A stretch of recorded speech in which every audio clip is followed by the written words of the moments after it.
Mesa de debates. Oferecimento Unimed, 45 anos. Cuidar de você sempre foi o plano. Premium FM, sintonizada no seu bom gosto. Estamos de volta com a mesa de debates aqui pela TVE Juiz de Fora.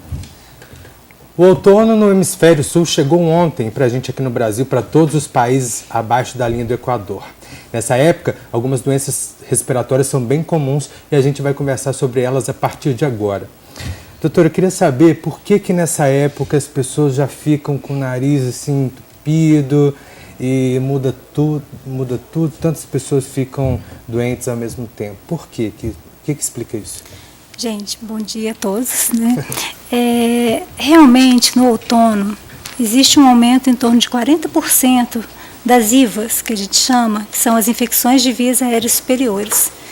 Isso acontece pela queda abrupta da temperatura. A gente tem processos de inflamação nasal que podem acontecer ou por processos inflamatórios bacterianos, virais ou fúngicos, que seriam infecciosos, ou por alteração física. O próprio frio, ele determina um processo inflamatório na nossa mucosa nasal. Então, assim, só o fato de você sair de uma temperatura para outra com uma diferença maior do que 8 graus, já é suficiente para paralisar os cílios da mucosa e expor a nossa defesa natural que a gente tem. Porque o nosso nariz, ele é feito de muco, de cílios, que tende a segurar algumas coisas, alguma impureza, ele aquece, filtra, umidifica, ele prepara o ar. Quando essa mucosa ela vai por temperaturas muito frias, ela não consegue segurar o que ela precisaria para evitar esses processos infecciosos. Outra coisa que acontece também, nessa época do ano, com a temperatura mais baixa, a tendência é que você fique em ambientes mais fechados. Por quê? Fica mais quentinho, mais gostoso. Mas com isso, você aglomera pessoas com o nariz um pouco irritado, com mais secreção, junto no mesmo ambiente, o que vai favorecer a proliferação de bactérias. Então, é um tempo que realmente a gente tem que ficar de olho, principalmente nas gripes, né? E a gripe mais famosa, que é a influenza, que é do tipo A, H1N1.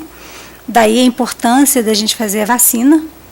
A vacina, gente, ela não vai inibir que você tenha uma gripe, mas ela vai inibir os processos mais graves. Então, ela vai inibir o quê? Uma pneumonia que vai te levar à internação hospitalar. Então, você pode até gripar, porque às vezes o paciente fala, poxa, doutora, eu fiz a vacina, mas eu gripei. E fica chateado, porque ele fez a vacina e a vacina não surtiu o efeito que ele gostaria. Na verdade, ele só gripou. E isso é o que a gente quer que isso não passe de um resfriado mais tranquilo mesmo.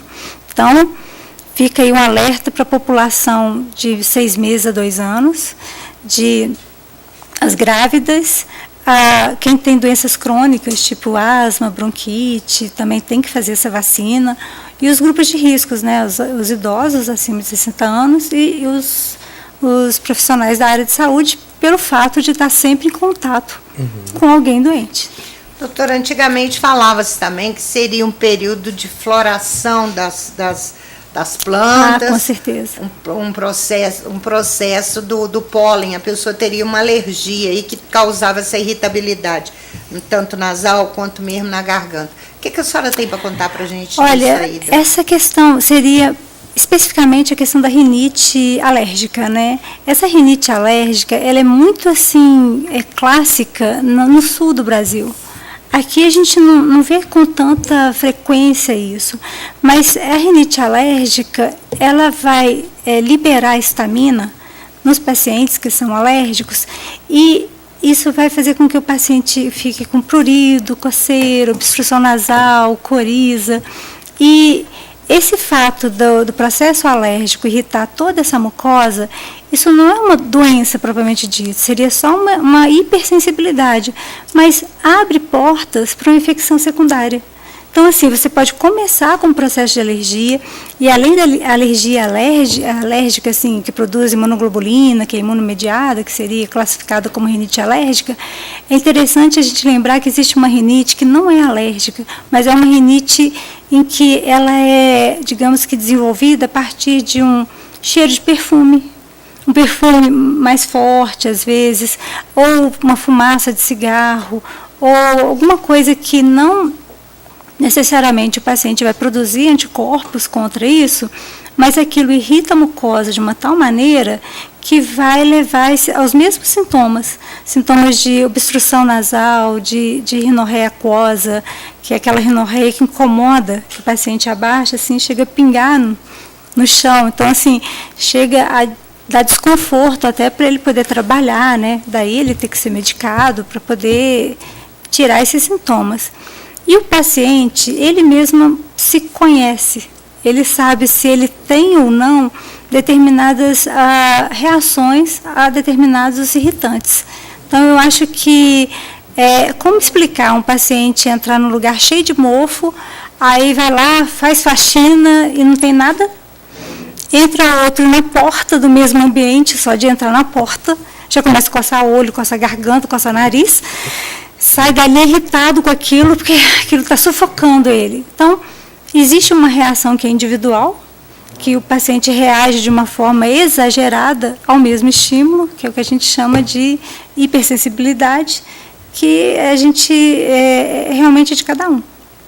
A senhora falou de algumas questões que me chamaram a atenção, o fato de evitar, nessa época do ano, locais fechados. Mas muita gente não tem essa opção, tem que pegar aquele ônibus lá, e às vezes o pessoal fecha a janela, então acaba virando uma caixa ambulante, né?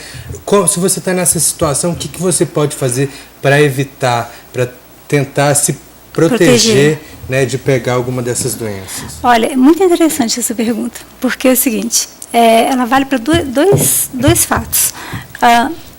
Realmente, às vezes, você não tem escolha. Você está no ambiente, o ambiente está fechado, você não pode abrir uma fresta para poder ventilar aquele ambiente, mas você pode respirar dentro de alguma coisa, sabe? Tipo assim, uma gola mais alta, um cachecol. É o que eu falo para quem trabalha à noite, por exemplo, com moto. Você pode estar todo igual um ninja, mas se você está com o nariz aberto e respirando o ar gelado, você está exposto. Então, assim, o ideal é você respirar debaixo de alguma coisa, no quentinho ali, sabe? Aquilo, de certa forma, te protege. Você não vai respirar aquele ambiente, vai ficar chique. Você coloca um cachecol, uma coisa bem legal, uma gola alta, assim. Tampa o nariz bem discretamente, coloca um livro, vai ler ali. Você não vai estar sendo contaminado no ambiente, não vai incomodar ninguém, pedindo para abrir a janela e as pessoas olharem para você com uma cara feia, que está frio. E vai sair dali. Não depende de você. Agora, no que depender de você na sua casa, é interessante deixar uma fresta aberta, para aquele ar não ficar aquele ar assim, viciado, parado. É bom que aquilo circule, para não ficar aquelas bactérias. Principalmente onde tem ar condicionado. De vez em quando, abrir um pouco aquela janela, aquele ambiente, e não esquecer de dar uma manutenção no ar condicionado, que é outro foco de infecção. Sujo, né? Que quase igual o ônibus, né, que acontece nessa época que as pessoas usam como aquecedor. Depositado ali, né? Com certeza. E nessa época acontece muito porque os pacientes usam como aquecedor. Porque é muito mais confortável você dormir num ambiente quentinho, né? Só que tem que lembrar que aquilo ali tem que estar limpo. Senão vira um foco de bactéria. Falando em limpeza, nessa época do ano, se esfriar mais, a gente começa a tirar aquele monte de roupa do guarda-roupa, coisas que já estão guardadas há muito tempo. Que cuidados que a gente tem que ter para poder usar essas roupas? É só lavar mesmo ou tem algum outro jeitinho? Essas roupas são depósitos de ácaros, né? Tipo assim, não basta estar limpa. Fala assim, doutora, mas eu usei uma roupa que está limpinha, só estava guardada. A partir do momento que ela está guardada, ela está cheia de ácaro. Então você tem que lavar, não adianta colocar só no sol, não, tem que lavar para tirar aquele ácaro. E é interessante, quem tem muita alergia, muito sensível, principalmente o travesseiro, que você dorme, às vezes ali 8 horas por dia, que você troque a fronha do travesseiro. umas 2 vezes por semana. Eu não preciso trocar a roupa de cama toda, que vai dar trabalho, mas de manhã tira a fronha, lava, à noite usa a mesma roupa de cama para não dar trabalho para ninguém, e você vai perceber que aquela rinite que estava começando, só de você colocar uma fronha limpinha, melhora. Falo, nossa, engraçado, eu não tomei remédio, eu não fiz nada, eu melhorei só de respirar uma coisa limpa. Então, é muito importante manter tudo lavado, tudo bem limpinho. E prestar muita atenção aos hábitos, né, que a gente tem nessa época do ano. Bom, a gente agora vai para o último intervalo do nosso programa de hoje. Já estamos chegando ao fim, mas daqui a pouco voltamos com a mesa de debates. É rapidinho.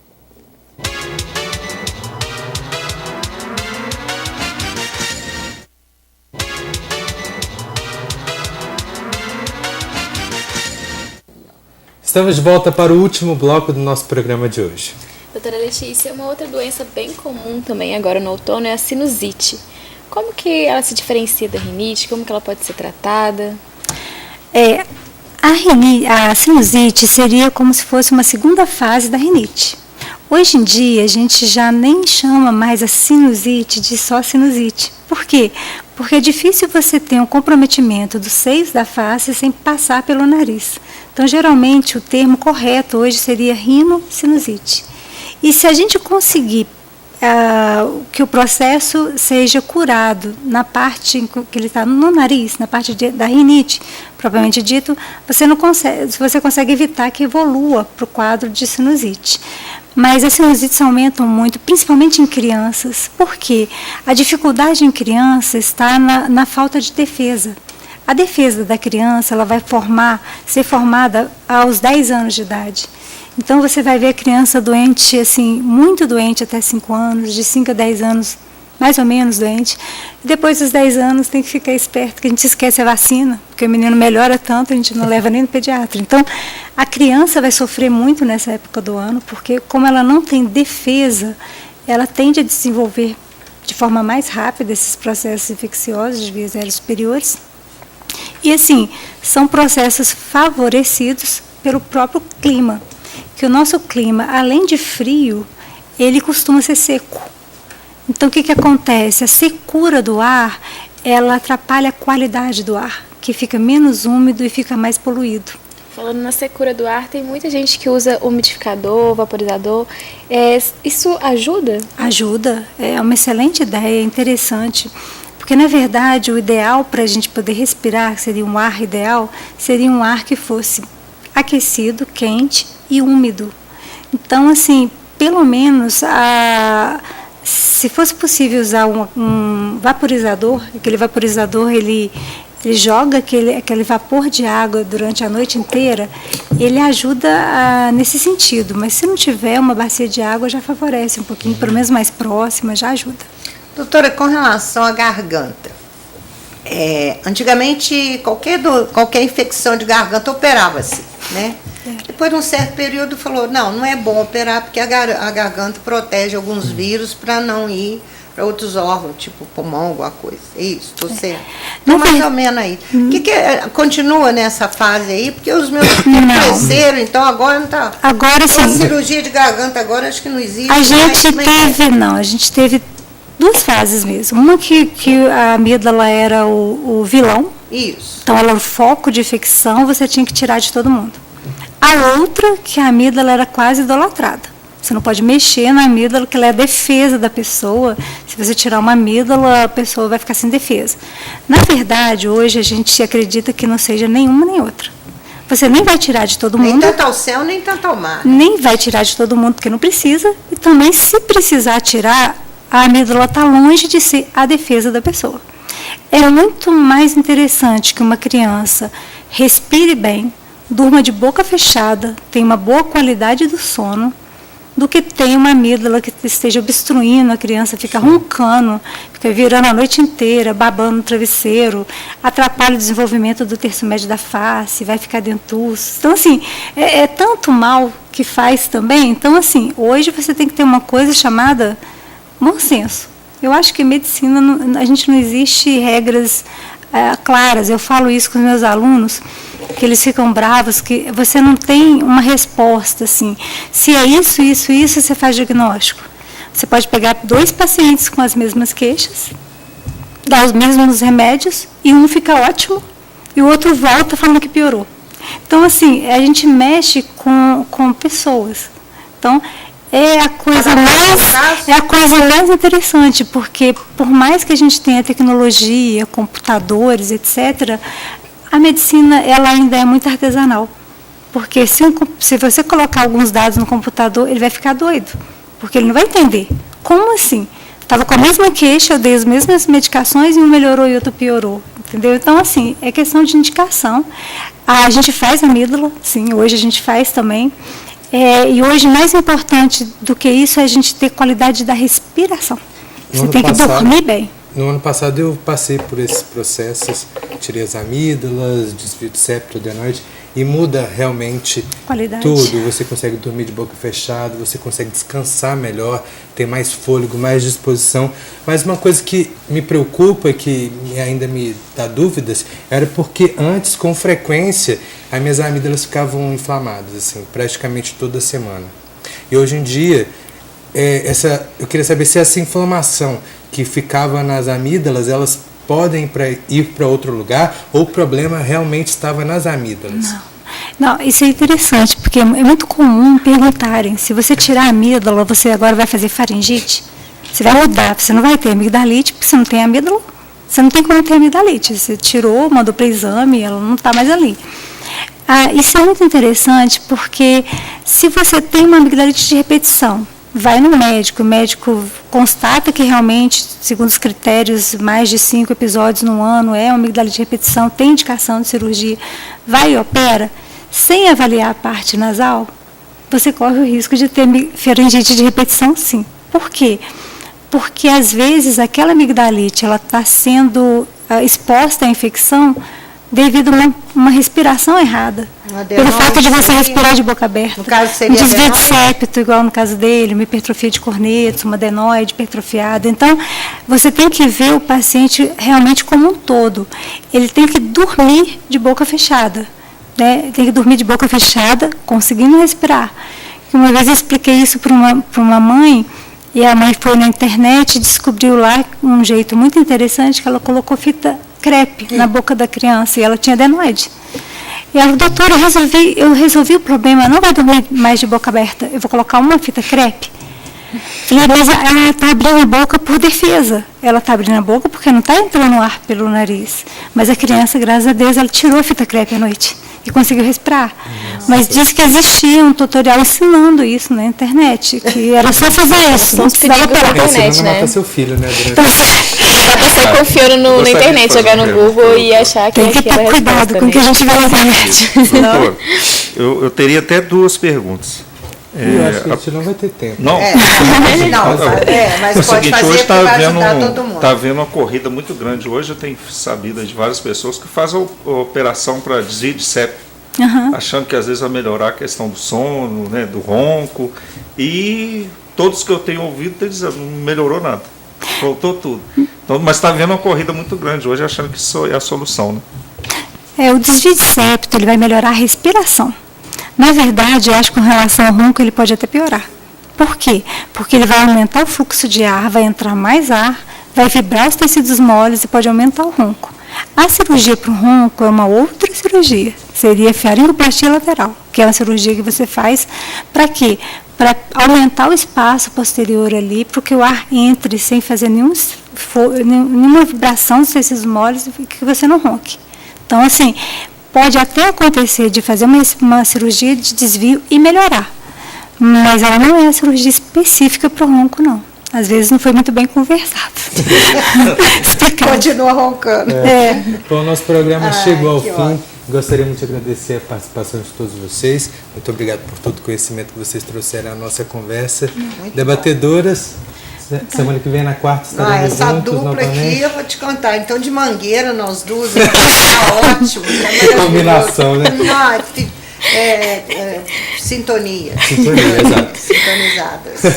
Eu gostaria também de agradecer a você que acompanhou o nosso programa aí da sua casa. Lembrando que a mesa de debates volta amanhã aqui pela TV Juiz de Fora, às 11 horas da manhã, ao vivo. Tem também a reprise do nosso programa hoje às 6 horas da tarde e você pode acompanhar essa e as outras edições da Mesa de Debates no nosso canal no YouTube. É só procurar por TV Juiz de Fora. Lembrando que se você tem uma música, se você tem uma banda, quiser concorrer também no Festival da Premium FM, é só baixar o aplicativo do Diário Regional no seu celular. Muito obrigado pela sua companhia, uma ótima tarde para vocês e até amanhã. Tchau.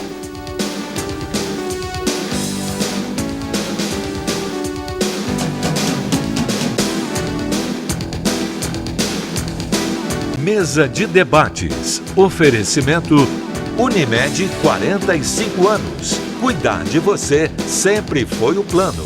Premium FM, sintonizada no seu bom gosto.